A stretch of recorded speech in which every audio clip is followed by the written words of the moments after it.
Drake Maye joins us right now. Are you hearing all of the, I don't even want to call it criticism because it's not criticism. Are you hearing all this love that you're getting? Like, is this something you're aware of? Because everybody, Gronkowski, Mark Sanchez on the broadcast, everyone who talks about you is just glowing terms these days. Is that must be nice, right? Yeah, I try not to read into much of that. I think, probably the biggest time I notice is that, the fan base on Sundays in the games. I think they've been great. Even at away games, I feel like a lot of Pats fans have showed out. So I think I can, we try to help them out and put some wins in the win column. I think that's the biggest thing we need to do a better job of. But I think we're in some games and, a few plays away from having some more dubs in the win column. But if we make you aware of it, if you haven't heard something, like I know a lot of people will be like, oh, my mom sent something or my brother sent something, although with your brothers it would probably be the other way. They'd probably making fun of you. Does that type of positive reinforcement, does it drive you to be better? Like how do you take positive reinforcement? I appreciate it. I think it's especially some of the the media guys, or you said Gronk said something like, next time I see Gronk or hopefully meet him, sometime, just thank him and appreciate it. I think more of a don't take too high when you feel like you're playing well, and don't get too low when things aren't going your way. So it's kind of a tough battle because I do feel like I'm making some plays and we're moving the ball offensively, but I don't think it's turned into wins. So I think we need to figure that part out. But at the same time, I think we got those guys in that room, a lot of different guys making plays, and I think we're just fluke plays away, and it's a bummer really to how the really the end of the game has ended up, because I feel like a chance with the ball in my hands, that's what I want, and I want the ball to be in my hands with a chance to win it, and just gotta come up on the right side of it. All right, don't worry, we'll get to the end of the game. But first, Drake Maye is brought to you by Northeast Men's Health, experts in treating men's sexual health with 5 New England offices, or at northeastmenshealth.com, and by Cardi's Furniture and Mattresses. Get next-day delivery with removal and disposal at Cardi's Furniture and Mattresses. All right, you brought it up, so I feel like it's fair game now, of course, to talk about. That throw at the end of the game, Douglas didn't turn around. I heard you talking about it afterwards, what you saw there, and miscommunication is how that was sort of classified. You seem to have a pretty good rapport and a pretty good relationship with your wide receivers. They all speak very highly of you. How do you get these kind of miscommunications sort of out of the huddle and execute a little bit better on those type of plays at the end of games? Yeah, kind of like I said post-game, just talking through more scenarios throughout the week and certain plays, and I think it's a tough situation. We got to feel like you got to make a big play at the end. So just be on the same page with our guys, and I think me and Pop we were seeing the same thing, just kind of on different kind of route yardage was kind of what he was thinking and what I was thinking. So like I said, just talking through more. Did you guys talk about the play afterwards? Did you sort of get on the? Yeah, no doubt. Yeah, but me and Pop, we're open books. I don't know if y'all ever talked to Pop, but he's a bunch of energy and he's always got something to say. And nothing, no harm or no bad vibes between either of us. I think he's a great player, made a lot of great plays, and I think y'all saw that. This is going to sound probably harsh and maybe a little dictator-like, but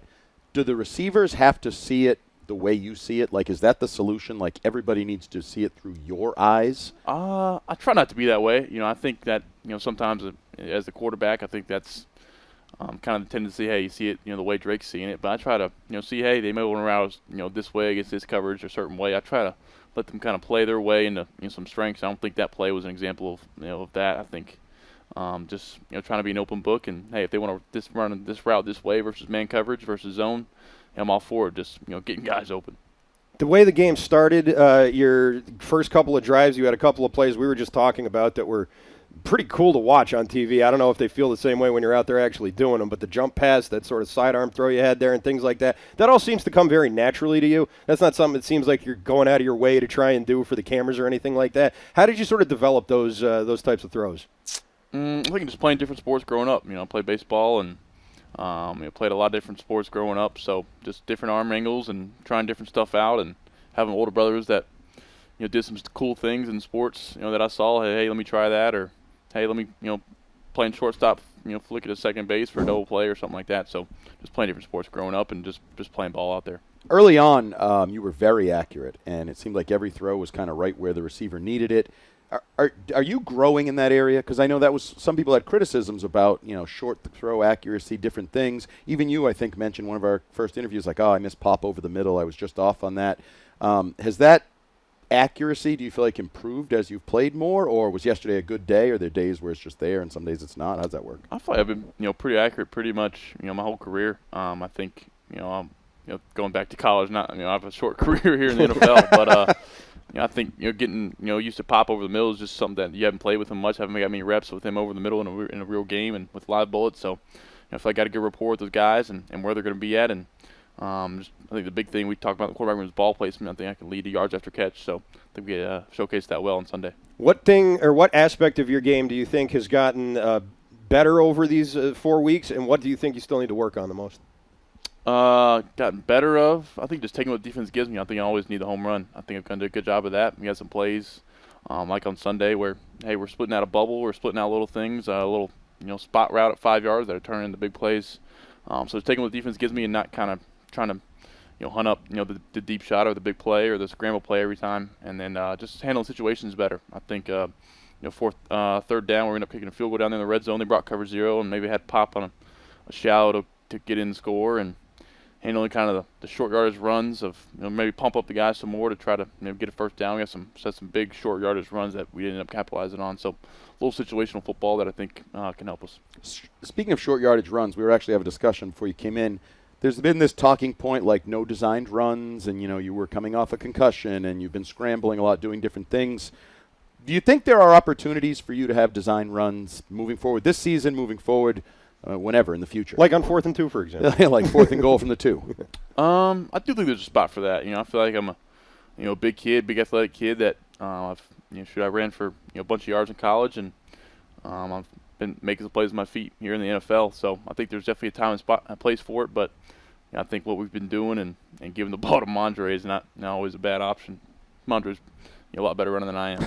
All right. Well, you probably heard about this over the course of the week. It was a big story that the team owners had been calling around looking for assistance, maybe some help on bringing you along in sort of your development from maybe outside the organization. Is that something that you took to heart? Is that something you think is necessary? And how do you feel the team has been sort of developing you so far early on? It's obviously early in your career, as you mentioned, but how do you sort of see that going so far, and would you welcome outside help? Yeah, I haven't heard really much about that, and quite honestly, I haven't even heard of any of that. I think the guys in the room and AVP and TC are doing a great job. I feel like I'm prepared. I feel like I'm playing on time and making plays. I think there's little situational things that just come with getting the experience and being a 22-year-old rookie in the NFL. So I think what we got in that offense and those players in there, I think we're making plays, and I don't really think you're not too much to say about that. Along those lines, one of the things you've been really consistent with is post-game, somebody will ask you, 4th and 2, field goal, punt, whatever, 2-point conversion, and you have been very supportive of your coaches. If coaches say it, we go along with it. Where did that mentality come from? You seem like a good soldier. I mean, is that just the way you've always been growing up? If coach says it, I do it. Because we've had discussions around here. Even Coach Mayo said a lot of modern players are why guys. Right? You can't just tell them what to do. Sometimes they'll ask why, and then you have to explain it. You don't seem like a why guy. You seem like a yes coach.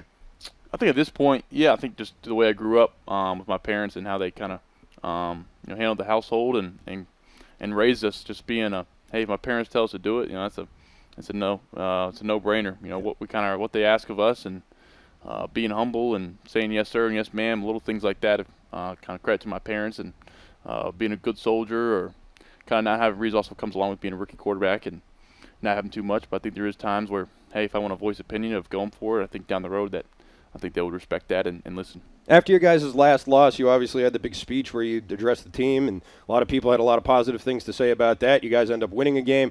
Is this the type of game that we just saw on Sunday that prompts another speech from you? Is that something you're going to be doing for the rest of the year? How's that? How do you sort of square that up as a leader on the team? Yeah, I don't think you got to kind of pick the dates and pick them ahead of time. Think of it, if it's something needed to be said, and you say it. So I don't think it's something where, hey, I need to do something next, this Wednesday or Thursday. I think it's just something that kind of comes to mind and is based off how we practice. Not to bring up another painful play, but we should probably ask about the fumble. Looked like you were kind of ready to throw and then kind of brought it back down, and then they ran a game up front. They were able to get there. What were you seeing, the opportunity to get rid of the ball as opposed to not get rid of it? Just talk us through what happened there. Yeah, I could think just got to get it out, third down, and if it happens to be incomplete, then it's incomplete and we punt it away. I think can't take a sack, especially in our own territory, and give the defense in that spot. So Booty had a stop route, and he beat the guy off the release so bad he was ahead of him. So just got to either throw it over his head or give him a chance. I think he still ended up beating him.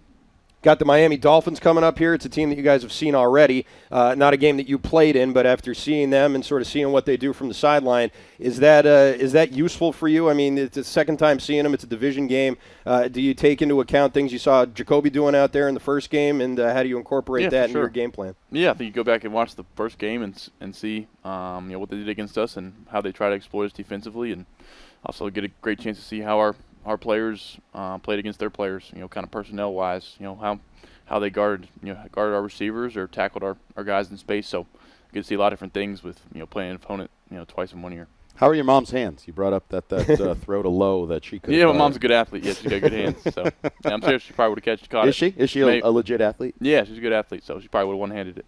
All right, the quarterback question of the week brought to you by Northeast Men's Health, the experts in treating men's sexual health with 5 New England offices or at northeastmenshealth.com. This one comes to us from Doug in Alston, who asked, Drake, who was your favorite quarterback to watch growing up? Ooh, I grew up in Charlotte, and I love the Panthers. So, Cam Newton was, right in my kind of younger age, and I was a big fan of Cam Newton. So I probably have to say Cam, and always obviously respected the guys who won. So guys like Peyton and Brady, kind of in those matchups, growing up was kind of the heyday of me in elementary school, middle school. So my favorite player going to see was Cam, and then those guys that won and played in big time games. Cam is someone you've been compared to, by the way. I mean, big, tall quarterback, big arm, mobile, that type of thing. Did you model your game after him growing up at all?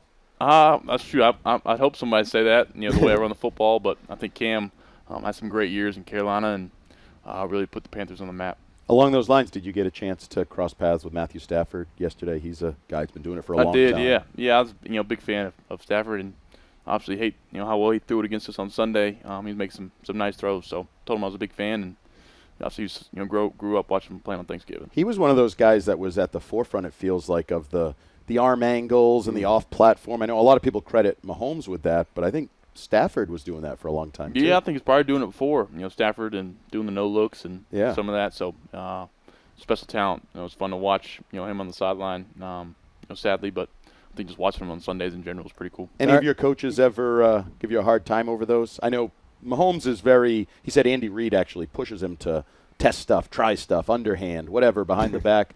Have you had any bad experiences with no look or arm angles where any of your coaches were like, yeah, don't do that again? Knock on wood, not really. So. Sorry, I didn't mean to jinx you. Yeah, we'll see. But early in the definitely season, think there's some different stuff in my bag that hasn't been shown yet. Oh, I like the teaser. All right, I like that too. Left-handed, behind the back, anything that crazy? We'll see. I don't know, but we'll see. It just happens. So, if you do throw a behind-the-back touchdown pass, can you say, hey, that was for you guys on WEEI? WEEI, that's for you. We'd appreciate that. All right, that's Drake Maye, quarterback of the Patriots. Thanks so much for the time. We appreciate it. Yes, sir. Thank you, guys. All right.